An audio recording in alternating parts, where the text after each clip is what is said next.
26, 25, 26 at 3 p.m. in the chambers of the city of Fargo. Dawn, would you please call the order? Mr. Flacco. Present. Mr. Samness. Here. Ms. Derrick. Here. Mr. Campbell. Mr. Borboom. Here. Ms. White. Mr. Gust. Here. Mr. Breitling. Here. Ms. Majo. Ms. Turnberg. Here. And Mr. Zimmerman. Here. Quorum is present. We have a quorum present. The next item of business is the approval of the minutes from the December 17, 2025 meeting. Is there a motion to approve or correct those minutes? Flacco moves approval. Is there a Stanis will second? I did hear a second, did I not? Stanis will second. Are there any questions or comments that members would like to make at this time? Hearing none, all of those in favor of the motion signify by saying aye. Aye. Opposed, the same sign. The chair will rule the motion is carried. The next order of business will be the approval of the order of agenda. Is there a motion to approve or to change the agenda, the order of agenda? Derrick will move to approve. Is there a second? Second.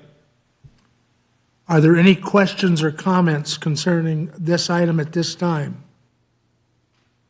Hearing none, all of those in favor of this motion signify by saying aye. Aye. Opposed, the same sign. The chair will rule the motion is carried. The next item of business is the consideration of a resolution establishing the debris removal and restoration subcommittee. And I would call on Mr. Shockley to provide us with the background and whatever comments he has as to this resolution. Thank you, Mr. Chair, members of the Land Management Committee. Before you have a resolution to create the debris, post-operation debris removal and property damage restoration subcommittee. In 2020 and 21, when we negotiated the settlement agreement with the Wilkin-Richland County JPA, one of the concerns that was shared by the parties, in addition to the regulatory agencies, is what happens after project operations within the UMA area and what would cleanup operations look like. Part of the settlement agreement included a provision whereby the authority agreed to create a subcommittee who would focus on this planning. And that subcommittee would include at least 2 full-time producers from the staging area, and that the Richland-Wilkin County JPA would appoint those 2 members. We have reached a point in planning for the operations of the project where it makes sense to stand this committee up, subcommittee up.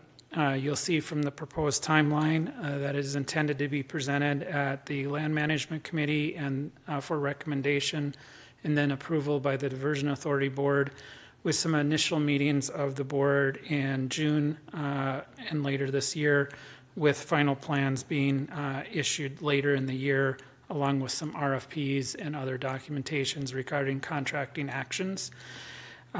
The committee would, of course, be subject to North Dakota open meetings law, and so it'll be carried on as a normal subcommittee meeting. If you could scroll down a little bit, you'll see the composition of the membership of the subcommittee, which would include 1 that would be recommended by the Cass County Joint Water Resource District, 1 recommended by the MCC JPA. Those 2 organizations control much of the land within the UMA area, and so having their input is important to the subcommittee, along with 3 recommended by the Land Management Committee, being this committee, at least 2 having some sort of technical background, and then 2 members from the Richland-Wilkin County JPA who need to be active ag producers within the staging area. During the discussions of the settlement agreement, and even today, it makes a lot of sense to have active, actual producers from the area that kind of understand what what needs to be done during cleanup operations, whether that's removal of cornstalk debris, whether that's removal of trees, et cetera. Their input will be valuable. And then the final 2 pages are the actual proposed resolution creating the subcommittee, which is essentially reciting everything I just walked through. I'm happy to answer any questions, but the action item for this committee is to recommend approval of the resolution to the Diversion Authority Board. Are there any questions of Mr. Shockley concerning this proposed resolution? Hearing none, I would remind this committee, Wow. excuse me, No, hearing none, I would remind this committee that we would recommend rather than approve this resolution. And the resolution needs to be considered and then approved or disapproved by the full diversion authority. Is there a motion to recommend to the diversion authority that this resolution be adopted? so moved. Mr. Chair, second by Campbell. Thank you, Mr. Campbell. You're on computer? Yes, I am. Thank you. Are there any questions or comments that any member wishes to make at this time? Questions of Mr. Shockley or comments concerning the content of the resolution? Hearing none, my understanding is we do have a motion to recommend that this resolution be sent on to the diversion authority with our approval. Are there any other questions or comments? Hearing none, all of those, this is a roll call vote, is it not, Dawn? Correct. Please call the roll on this. Mr. Flacco? Aye. Mr. Stamnes? Yes. Ms. Derrig? Yes. Mr. Campbell? Yes. Mr. Borboom? Yes. Ms. White? Yes. Mr. Gust? Mr. Breitling? Yes, Ms. Turnberg? Yes. And Mr. Zimmerman? Yes. That is everyone. the chair will rule the motion has been adopted by this board. The next item is a informational purpose on the agenda, and it's the rail corridor in and adjacent to the city of Horace. I think that, which of you two are going to, I can cover that. okay, thank you. Sure. So nothing in your packet on this, but wanted to share an update with the Land Committee. As you recall, there are a couple segments of the rail corridor in Horace that we are still trying to dispose of. The subject right now is OIN 7234 B, C, and D is the segment of rail corridor just south of the elevator, so not including the elevator land, but south of the elevator down to Liberty Lane. And so it's an area that's fully within a developed portion of kind of downtown, OG downtown Horace. This segment, we have been working with the landowners and working to subdivide that piece of rail corridor into about 35 different lots or subsections. We have commitments from all of the landowners to proceed with purchasing their portion or nugget of that rail corridor. We've been meeting with the city of Horace to engage them in the platting process, knowing that that plat would have to be approved by the city of Horace. In doing so, the city has proposed some drainage easements really to preserve the existing drainage in that corridor with the intention there of protecting the existing drainage so that one landowner doesn't build up a berm that ultimately affects another landowner, et cetera. And so we've had those discussions. We've had one meeting with the landowners and some city representatives, and there's a number of questions that we're still working through. I guess at this point, I'm still confident we're going to be able to work through all those processes and bring this forward. The city and a couple of the landowners were having some secondary meetings regarding those drainage requirements.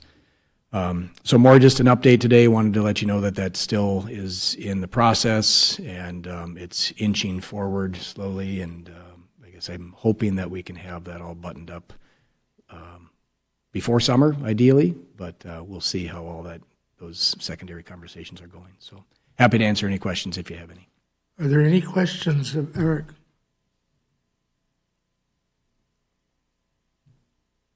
Hearing none, we will move on to item number 6, which is the sale of excess land recommendation. And I'd call on Mr. Fisher to report on this item. Yeah, thank you, Chairman. First of all, thank you, everybody, for doing the read-ahead on this. As we look ahead, OIN 7249 has been in the excess lands since April of 2024. This committee is pretty well versed on some of the conversations that have been had in that process with the adjacent landowners. Landowner to the south had interest, and then that kind of fell through, wanted a different rate based off of cropping and using that as agricultural purposes. And from that time frame on, there was multiple conversations with adjacent landowners to the north side. And that was potentially looking for individual ownership of parcels that were broken out to align with their existing property that would head south and capture those pieces. The ultimate endpoint on a lot of those discussions was there wasn't full concurrence from each individual landowner to look at picking that up. It wasn't until this last month we actually had a landowner who is adjacent to the property, which still falls within the excess lands policy, even though it's been sitting there well beyond the 30 days, that would like to buy in full that entire parcel. My recommendation to the group is that we look at the sale to that individual, as it is one contiguous parcel. It eliminates any unknown of any landlocked pieces. And upon sale, if there is adjacent owners that would like to do any exchange, that would be on the premise of the new owner. So with that, I would recommend approval by the board to sell to this individual owner. Are there any questions of Mr. Fisher concerning this recommendation?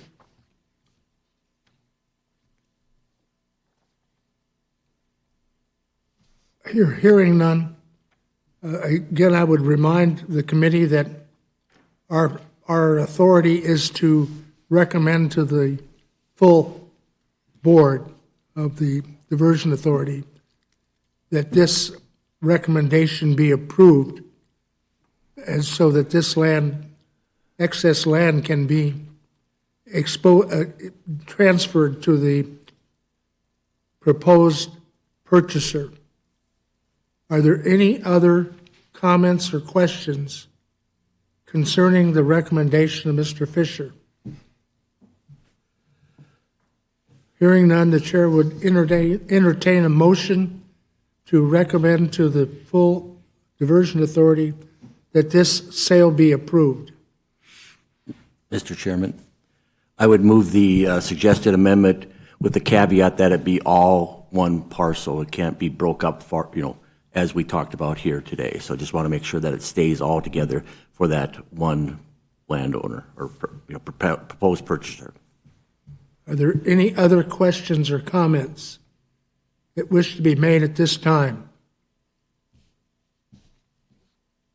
Hearing none, is there a second to the motion that we've heard?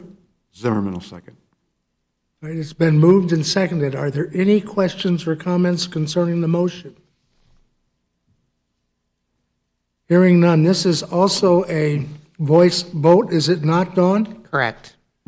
It's a I roll would call ask vote.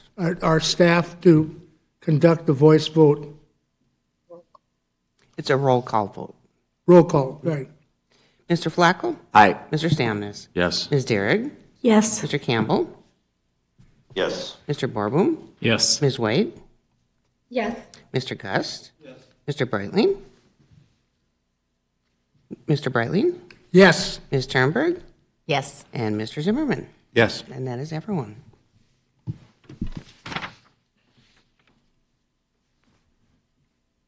the chair rules that the motion is carried and the recommendation to the full Diversion Authority will be made at their next meeting.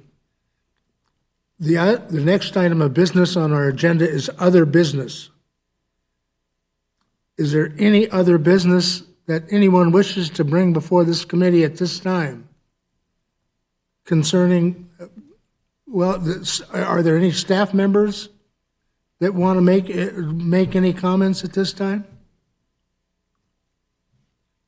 Hearing none, we'll move on to the next meeting will be determined, and you will receive notice of that. The matter before this committee now is the adjournment, and a motion to so adjourn would be received by the chair. I so move. Is there a second? Thank you. All in favor of the motion indicate by saying aye. Aye. Oppose the same sign. Jenny, are you on computer as well? No, that was me, sir. It was Deb White. Thank you. Thank you, Deb. The chair will declare the motion has carried and the meeting is adjourned.